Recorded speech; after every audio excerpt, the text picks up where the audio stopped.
Hello বন্ধুরা, আশা করি সকলে ভালো আছেন। মিক্সার গ্রাইন্ডারের ভেতর একটা ডিম, এক বাটি দুধ আর 2 টেবিল চামচ মতো ময়দা দিয়ে দেখুন অসাধারণ টেস্টি একটা ডিনার রেসিপি তৈরি হতে চলেছে। আপনারা শেষ পর্যন্ত ভিডিওটা দেখুন, আশা করি আপনাদের খুবই ভালো লাগবে।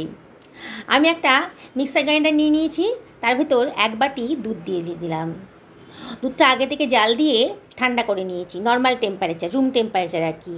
একটা ডিম এর ভেতরে ফাটিয়ে দিচ্ছি। বন্ধুরা, একেবারে নতুন স্বাদের একটা রেসিপি আজকে তৈরি হতে চলেছে। ডিমটা ফাটানো হয়ে গেছে, এবারে এর ভেতর দিয়ে দিচ্ছি আমি ময়দা। প্রথমে 1 টেবিল চামচ মতো দেবো, তারপরে আরও হাফ টেবিল চামচ মতো ময়দা আমি এর ভেতরে দিয়ে দিচ্ছি। এবারে এর ভেতর দিয়ে দিচ্ছি 1/4 টেবিল চামচ মতো লবণ আর হাফ টেবিল চামচ গোলমরিচের গুঁড়ো, হাফ টেবিল চামচ চাট মশলাও দিয়ে দিলাম। এবার এটাকে আমি গ্রাইন্ড করে নিচ্ছি, সব কিছু মিশিয়ে নেবো আর কি। দেখুন কত সুন্দর একটা স্মুথ পেস্ট তৈরি হয়ে গেছে। আমি 2খানা আলু নিয়ে নিয়েছি মাঝারি সাইজের। আলুগুলোকে আগে থেকে ধুয়ে পরিষ্কার করে নিয়েছি। এবার আমি আলুগুলোর খোসা কেটে নিচ্ছি। আমি এখানে 2খানা আলু নিয়েছি, আপনারা ইচ্ছে করলে আলুর পরিমাণটা বাড়াতে কিংবা কমাতে পারেন। এবার আলুগুলোকে আমি কেটে নেব, খুব ছোটো ছোটো করে কেটে নিচ্ছি। দেখুন ডুমু ডুমু করে কেটে নিচ্ছি।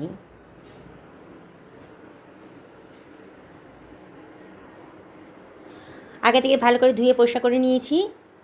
এবার আলুগুলোকে আমি একটা বাটির ভেতর নিয়ে নিচ্ছি।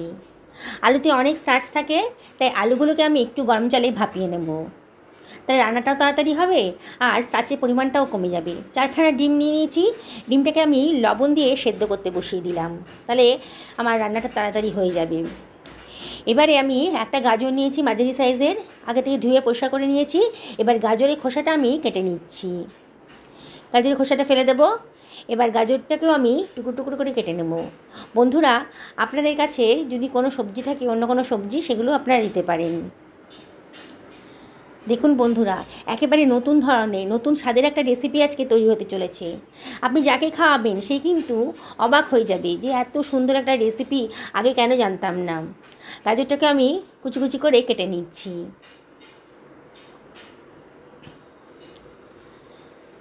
একটা ক্যাপসিকাম নিয়েছি, আমি পুরো ক্যাপসিকামটা নেব না, ক্যাপসিকামটা আগে থেকে ধুয়ে পরিষ্কার করে নিয়েছি।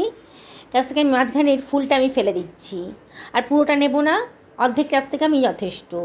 আমি যে পরিমাণ বানাবো তাতে অর্ধেক ক্যাপসিকামই লাগবে আমার। এবার ক্যাপসিকামটাকে আমি লম্বা লম্বা সরু সরু করে কেটে নিচ্ছি।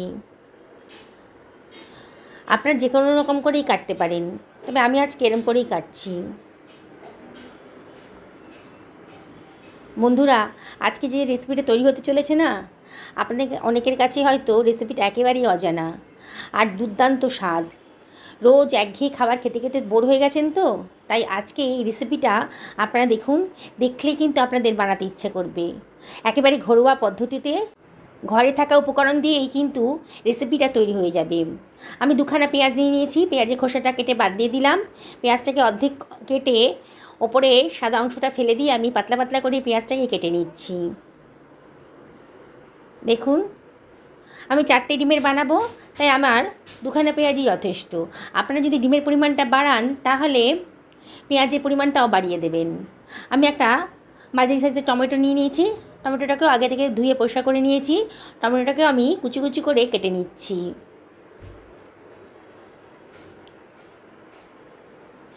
আমার সব সবজিগুলোই কাটা হয়ে গেল।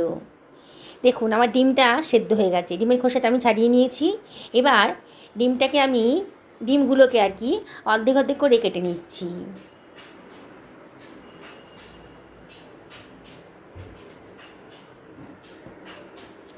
চারটে ডিমই আমার কাটা হয়ে গেল। এবার এটাকে আমি সরিয়ে রাখছি। আমি গ্যাস ওভেনে একটা ফ্রাই প্যান বসিয়ে দিয়েছি, ফ্রাই প্যানটা গরম হয়ে গেছে। এর ভেতর দিয়ে দিচ্ছি 3 টেবিল চামচ মতো সাদা তেল, আর দিয়ে দিলাম, তেলটা গরম হয়ে গেছে যখন, হাফ টেবিল চামচ মতো গোটা জিরে দিয়ে দিলাম, আর দিয়ে দিলাম কেটে রাখা পেঁয়াজ কুচিটা। একটু নাড়াচাড়া করে নেব, হাই ফ্লেমেই রেখেছি, একটু নাড়াচাড়া করে নিচ্ছি। পেঁয়াজের কালারটা যখন একটু চেঞ্জ হয়ে গেছে, মানে পেঁয়াজের কাঁচা ভাবটা যখন চলে গেছে, তখন আমি এর ভেতর দিয়ে দেবো ভাপিয়ে রাখা আলুটা। বললাম না আলুটা আগে থেকে ভাপিয়ে রেখেছি। এবার দিয়ে দিচ্ছি 1 চামচ মতো লবণ, আর দিয়ে দিচ্ছি 1/4 চামচ মতো হলুদের গুঁড়ো জাস্ট কালারের জন্যে, আর দিয়ে দিলাম 1/2 চামচ মতন লঙ্কার গুঁড়ো, 1/2 চামচ জিরের গুঁড়োও দিয়ে দিলাম। দিয়ে এবার সব কিছু ভালো করে মিশিয়ে নিচ্ছি।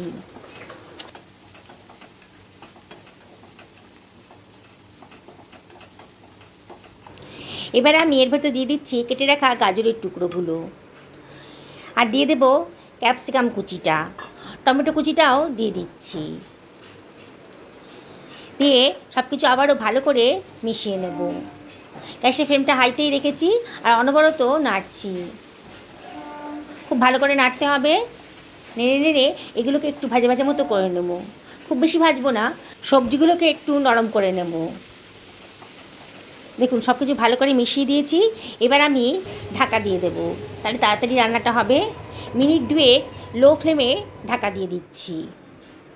2 মিনিট বাদে দেখুন, দেখেই মনে হচ্ছে কিন্তু সবজিগুলো অনেকটাই নরম হয়ে গেছে। আবারও সব কিছু ভালো করে মিশিয়ে নিচ্ছি। বললাম তো বন্ধুরা, রেসিপিটা একেবারেই বানানোটা সোজা, বিগিনার্সরাও একবার দেখলে পারে বানিয়ে ফেলতে পারবেন। দেখুন সবজিগুলো কিন্তু অনেকটাই নরম হয়ে গেছে।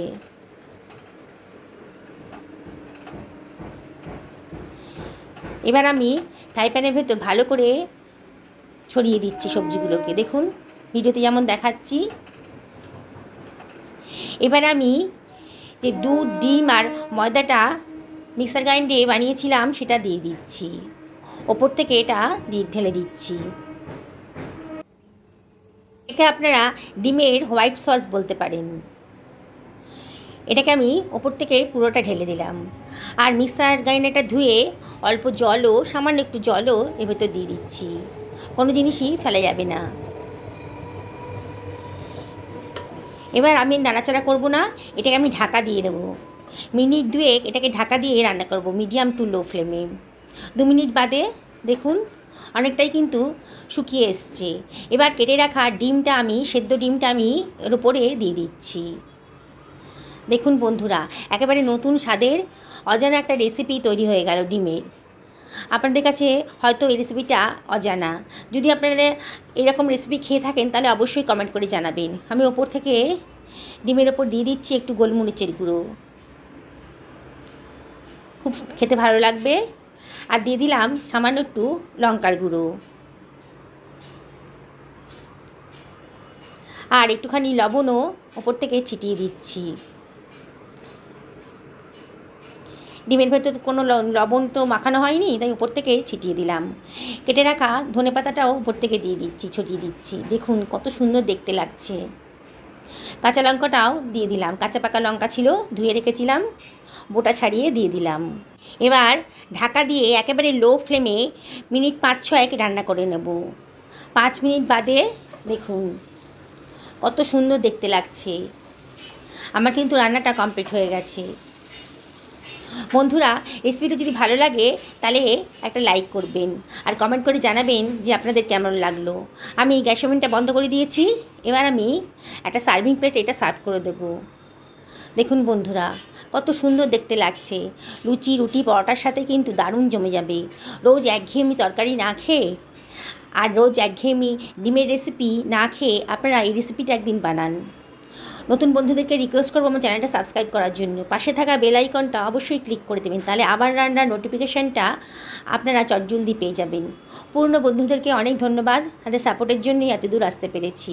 তাও আপনাদেরকে রিকোয়েস্ট করব, রেসিপিটা যদি ভালো লাগে তাহলে লাইক করবেন, কমেন্ট করবেন, আর বন্ধুবান্ধব আত্মীয় স্বজনের সঙ্গে শেয়ার করবেন। আপনাদের একটা লাইক কমেন্ট আমার কাছে অনেক মূল্যবান। আপনাদের বেশি বেশি লাইক আর কমেন্ট পেলে আমার ভিডিও করার উৎসাহটা কিন্তু অনেক বেড়ে যায়। দেখুন বন্ধুরা কত সুন্দর দেখতে লাগছে। কি একেবারে অজানা একটা রেসিপি, দেখেই খেতে ইচ্ছে করছে তো। তাহলে দেরি করছেন কেন? বাড়িতে থাকা উপকরণ দিয়ে বানিয়ে ফেলুন না আজকেই। দেখুন আমি আপনাকে তুলে দেখাচ্ছি কত সুন্দর দেখতে লাগছে। বন্ধুরা সকালে ভালো থাকুন এই কামনা করেই ভিডিওটা এখানে শেষ করলাম। নমস্কার নেবেন।